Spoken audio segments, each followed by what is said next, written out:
네, 우리 이 갱년기 이후, 중년 이후의 여성분들 중에 보면은 오늘 전화 주신 시청자분처럼 이 손발이라던가 아니면 머리, 얼굴, 내지는 심한 분들은 이 전신에 열이 나는 경우들이 많이 나타나는데요. 이러한 경우들을 한의학적으로 볼 때는 음어증에 의한 열증이다라고 보는 경우들이 많습니다. 자, 음어증이라 함은 이 지금 나타내시는 시청자분의 열증이 어떤 감염이나 급성 질환에 의한 실열증이 아니라 한의학적으로 어떤 부분이 좀 부족해지면서 생기는 허열증, 그중에서도 음어에 의한 열증이다라고 볼 수가 있겠는데요. 음어증일 때 나타나는 증상으로는 이런 열증도 있지만 이 볼이 좀 빨갛게 달아오르는 관홍증이라던가 소화가 좀 잘 되지 않는 소화불량, 그리고 대변이 좀 막히는 변비나 소변이 자주 보는 빈뇨, 내지는 소변이 좀 진해지는 뇨황, 이런 증상들도 있겠고요. 또 이 시기에 이 열증이 나타나시는 여성분들에게는 건조한 증상이 동반되는 경우들이 많습니다. 가장 대표적인 게 이제 안구건조증이죠. 오늘 시청자분께서도 말씀하셨듯이 열이 나면서 좀 눈이 뻑뻑하고 눈이 잘 안 감기고 자꾸 막 눈에 뭔가 모래가 들어간 것처럼 까끌까끌하다, 이런 표현들을 하시는데 이것도 이런 음어증에 의한 열증과 같이 나타나는 흔한 겸증입니다. 또 안구건조뿐만이 아니라 이 피부에도 건조함이 나타날 수가 있는데요. 오늘 전화 주신 시청자분께서는 발바닥이 좀 나뭇거칠처럼 뻣뻣하고 까칠까칠하다, 이렇게 표현하셨는데 이런 것들이 이제 심해질 경우에는 우리 이 코끼리 그 껍질처럼 태선화가 된다라고 해서 각질이 많이 생기고 피부가 딱딱해지는 이런 증상들이 생길 수도 있습니다.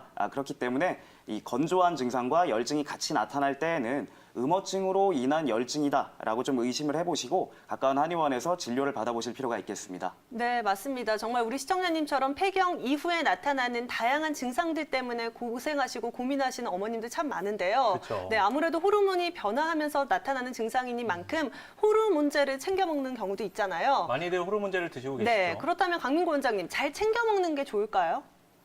초반에 이제 증상이 심하다고 하실 때에는 특히 이제 초반에 이 어머님들이 폐경기에 제일 힘들어하시는 게 안면 홍조, 그리고 열감, 그리고 이제 몸에 통증이나 땀이 나타나는 이런 증상들이 있거든요. 사실 이런 증상들이 뭐 말은 쉽게 하지만 실제로 내가 나타나면 굉장히 답답합니다. 뭐 지하철이나 버스를 탔는데 갑자기 열감이 확 올라오면서 얼굴도 빨개지고 땀도 나고 이러면은 남들은 다 춥다고 하는데 나만 덥다고 하고 이러면 이제 답답하시다 보니까 호르몬제를 복용하시게 됩니다. 이 초반에는 이 폐경으로 인해서 호르몬의 불균형이 심하기 때문에 증상이 심하실 때에는 의사의 처방 하에 호르몬제를 복용하시거나 치료받는 것이 도움이 되는데요. 사실 이 호르몬제를 장기적으로 활용할 경우에는 뭐 유방이나 자궁과 같은 질환 내지는 심혈관 질환과 같은 그 질환에 대한 위험성이 높아질 수가 있기 때문에 장기적으로 복용하는 것은 썩 바람직하지 않습니다. 그렇기 때문에 호르몬제를 초반에 이제 투여를 해서 좀 증상을 낮춰놓으신 이후에 장기적으로 접근하기 위해서 한의학적 치료를 좀 병행하시는 것이 아마 장기적으로 증상을 관리하고 또 노년 이후에 몸 상태를 관리하는 데에도 도움이 많이 될 것입니다. 네, 이렇게 장기적으로 호르몬제를 투여하는 것은 또 안 좋을 수 있기 때문에 이런 점도 잘 기억하시면 좋을 것 같은데요. 김영무 원장님, 우리 시청자분의 증상이 열증, 어떤 질환에 의해서도 열증이 동반되는 경우가 굉장히 많잖아요. 어떤 질환 때문에 열증이 생기나요? 예, 시청자님과 비슷한 증상으로는 첫 번째로 구강건조증을 들 수가 있습니다. 구강건조증은 여성이나 노인에게서 흔하게 관찰이 되는데요. 항히스타민제, 항우울제, 항고혈압제 등 다양한 약물의 부작용으로 종종 관찰되곤 합니다. 두 번째로 쇼그렌 증후군을 들 수가 있는데요. 쇼그렌 증후군은 인체 외부 미선의 자가면역성 염증성 변화로 인해서 나타납니다. 구강건조, 안구건조, 침샘 분비 감소, 눈물샘 분비 감소, 침샘 조직검사 침윤, 그리고 특정 한체나 류마티스 인자 발견, 이 6가지 증상 중에 4가지 이상에 해당되면 진단을 받을 수가 있고요. 초기에는 미열이나 피로감, 관절통, 몸살 등등의 전신 증상이 나타나기도 합니다. 쇼그렌 증후군 같은 경우는 종합병원급의 류마티스 내과에서 진찰을 통해서 진단을 받을 수가 있고요. 자가면역 질환의 특성상 한의학 치료가 증상 관리 입장에서 좋은 치료가 될 수가 있습니다. 네, 구강 건조증을 비롯해서 자가 면역 질환 쇼그렌 증후군으로 인해서 열증이 나타날 수 있다라고 설명을 해주셨는데요. 그렇다면 원장님, 한의학에서 바라보는 열 궁금하거든요. 어떻게 봐야 되는 건가요?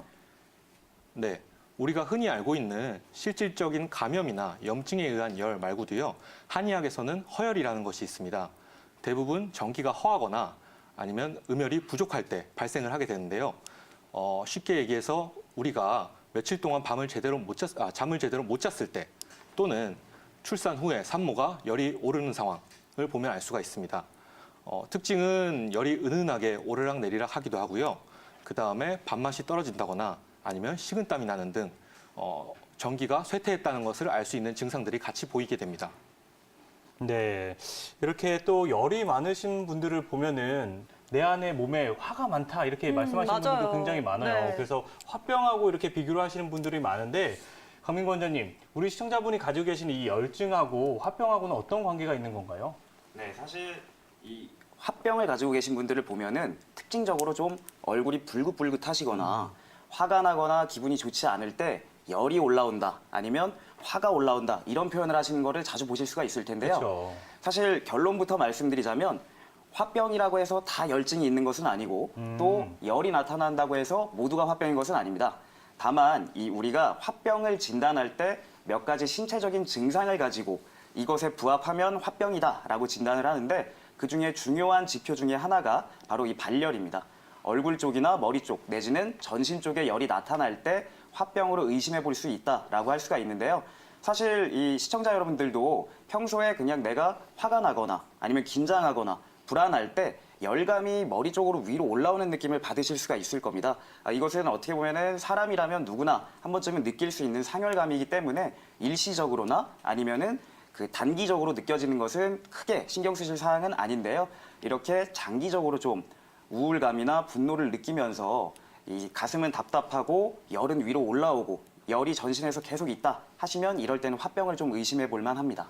네, 정말 전신적으로 나타나는 신체적인 문제뿐만이 아니라 뭐 우울감, 불면증까지 다양한 증상이 동반이 되잖아요. 그렇죠. 네, 제가 얼마 전에 또 기사 하나를 읽었는데 대한민국의 많은 직장인들이 또 화병을 앓고 있다고 해요. 그럼요. 그만큼 좀 우리 주변에서 가깝게 찾아볼 수 있는 질병인 것 같은데요. 강민구 원장님, 그렇다면 화병은 도대체 왜 나타나는 건가요?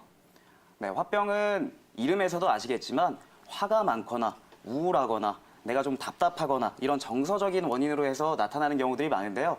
사실 이 화병 환자들 중에 보면은 아니 나는 별로 뭐 답답한 것도 없고 기분도 안 좋은 것도 없는데 요새 특별히 안 좋을 만한 일이 없는데 항상 가슴이 답답하고 열이 올라온다 이렇게 말씀하시는 분들 계십니다. 그러니까 화병이라고 할지라도 항상 내가 불안하다, 뭐 내가 화가 난다 이렇게 느끼시는 것이 아니라 나도 모르는 사이에 지속적인 스트레스들이 이렇게 누적되면서 화병으로 이어질 수도 있는 것이거든요. 사실 외국에서는 이 화병을 특정 질환으로 보기보다는 그냥 우울증 내지는 어떤 정서 질환의 한국적인 특징이라고만 보고 있습니다. 그만큼 이 우리나라를 제외한 나라들, 특히 서구권에서는 이 화병이라는 질환을 보기가 쉽지 않은데요. 화병은 정서적인 불안함이 신체적으로도 같이 결합이 돼서 나타나는 일종의 복합적인 증후군이라고 생각을 하시면 되고요. 내가 좀 가슴이 답답하고 열감도 있고 항상 좀 억울한 느낌이 있다. 그리고 이것 때문에 정서적으로 좀 힘들고 신체적으로도 좀 증상들이 나타난다 하시면 꼭 진료를 받아보셔서 화병이든 아니든 내가 가지고 있는 불편한 증상을 좀 개선시키는 데 적극적으로 찾아보시면 좋을 것 같습니다. 네, 이렇게 열감과 함께 화병 이야기까지 자세하게 파헤쳐봤는데요. 다시 우리 시청자님 증상으로 돌아가서요. 적극적인 치료 방향을 좀 찾아봐야 될 것 같은데 일단은 발열증, 열감을 동반하는 증상이니만큼 이 열을 좀 내려주는 치료가 필요할 것 같거든요. 그렇죠. 김영목 원장님, 주로 어떤 치료 방법 또 어떤 약제들이 사용이 되는 건가요?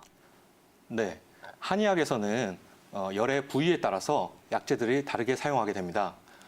시청자님 같이 손, 발, 말초의 열에 대해서는 황금, 황련, 황백, 치자, 지황 등 청열제, 열을 식혀주는 약제를 사용하게 됩니다.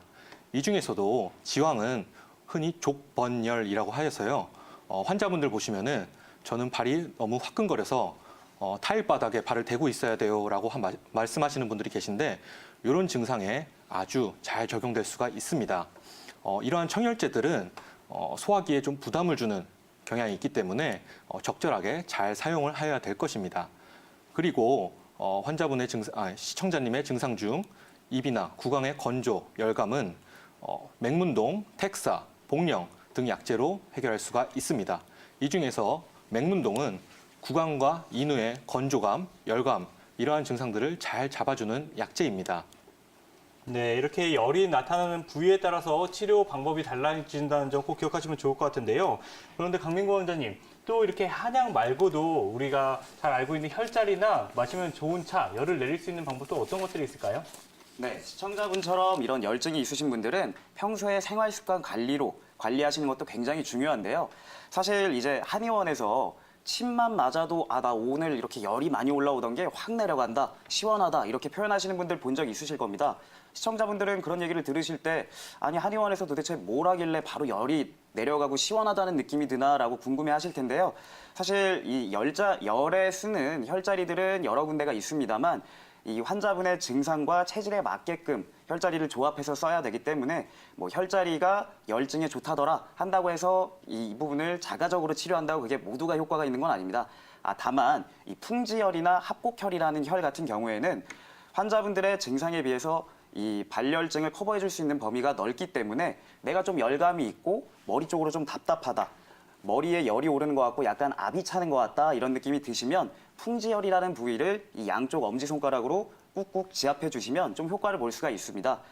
그리고 내가 좀 몸이 열이 오르면서 약간 번조로워진다, 좀 피로감이 느껴진다, 약간 깔아진다 하실 때에는 이 합곡혈이라는 엄지손가락과 검지손가락 사이에 있는 부위를 좀 꾹꾹 지압을 해주시면서 혈자리를 이제 자극해주시면서 좀 치료 효과를 기대를 해볼 수가 있겠고요. 그리고 평소에 이제 이 생활습관 관리가 중요하다고 말씀을 드렸는데 열과 관련해서는 특히 드시는 게 굉장히 중요합니다. 이 열이 나타난다는 것은 우리 몸에 있는 에너지를 소비하고 있다는 뜻이거든요. 그러다 보니까 고열량의 식이를 하실 경우에는 어떻게 보면은 이 불이 잘 떼고 있는 데다가 기름을 붓는 격이기 때문에 너무 자극적이거나 너무 기름진 음식은 피해 주시는 게 좋겠고요. 그 외에도 뭐 인삼이나 마늘과 같이 좀 열이 많이 나게끔 하는 음식, 또 커피나 술을 과하게 섭취하시는 것도 좀 자제하시는 게 좋겠습니다. 그렇다면 먹으면 좋은 것에는 뭐가 있겠느냐? 집에서 이제 간단하게 물 대신에 좀 차처럼 우려 드실 수 있는 것 중에서는 바로 국화와 오미자가 있는데요. 이 국화 같은 경우에는 진통과 해열에 효과가 있어서 한의학에서 이제 한약에 처방을 할 때 청열제로서 많이 씁니다. 그러다 보니까 이제 얼굴 쪽이나 머리에 열감이 많이 있으신 분들은 국화차를 우려서 미지근하게 자주 드시는 것이 도움이 될 것입니다. 또 오미자 같은 경우에는 우리 여름에 오미자 냉차로 해서 먹으면은 새콤하고 시원하고 좋잖아요. 그렇게 냉차로 만드셔서 드시면 이 입이 마르거나 좀 머리 쪽으로 열감이 많이 올라온다 이런 것들이 이제 증상이 완화가 되기 때문에 평소에 좀 챙겨 드시면은 좋은 효과가 있을 것입니다.